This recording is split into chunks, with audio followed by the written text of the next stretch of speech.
चरवाहा बालक और भेड़िया की कहानी। एक गांव में एक चरवाहा बालक रहता था। वह रोज अपनी भेड़ों को लेकर जंगल के पास स्थित घास के मैदानों में जाता। वहाँ वह भेड़ों को चरने के छोड़ देता और खुद एक पेड़ के नीचे बैठकर उन पर निगाह रखता। उसकी यही दिनचर्या थी। दिन भर पेड़ के नीचे बैठे बैठे उसका समय बड़ी मुश्किल से कटता था। उसे बोरियत महसूस होती थी। वह सोचता कि काश मेरे जीवन में भी कुछ मजा और रोमांच आ जाए। एक दिन भेड़ों को चराते हुए उसे मजाक सूझा और वह जोर जोर से चिल्लाने लगा, भेड़िया आया, भेड़िया आया। वहाँ से कुछ दूरी पर स्थित खेतों में कुछ किसान काम कर रहे थे।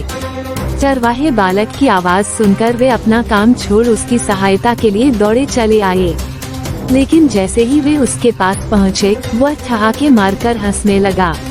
किसान बहुत गुस्सा हुए, उसे डांटा और चेतावनी दी कि आज के बाद ऐसा मजाक मत करना। फिर वे अपने अपने खेतों में लौट गए। चरवाहे बालक को गांव के किसानों को भागते हुए अपने पास आता देखने में बड़ा मजा आया। उसके उनकी चेतावनी को गंभीरता से नहीं लिया। अगले दिन उसे फिर से मस्खरी सूझी और वह फिर से चिल्लाने लगा, भेड़िया आया, भेड़िया आया। खेत में काम कर रहे किसान अनहोनी की आशंका में फिर से दौड़े चले आए, जिन्हें देखकर चरवाहा बालक फिर से जोर जोर से हंसने लगा।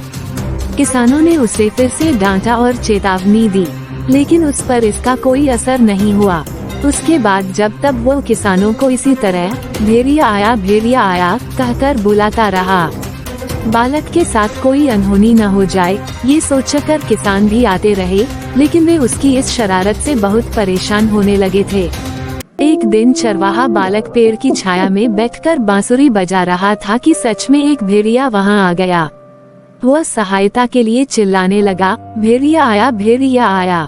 लेकिन उसकी शरारतों से तंग आ चुके किसानों ने सोचा कि आज भी ये बालक उन्हें परेशान करने का प्रयास कर रहा है, इसलिए वे उसकी सहायता करने नहीं गए। भेड़िया उसकी कुछ भेड़ों को मारकर खा गया। चरवाहा बालक दौड़ते हुए खेत में काम कर रहे किसानों के पास पहुंचा और रोने लगा, आज सचमुच भेड़िया आया था। वो मेरी कुछ भेड़ों को मारकर खा गया।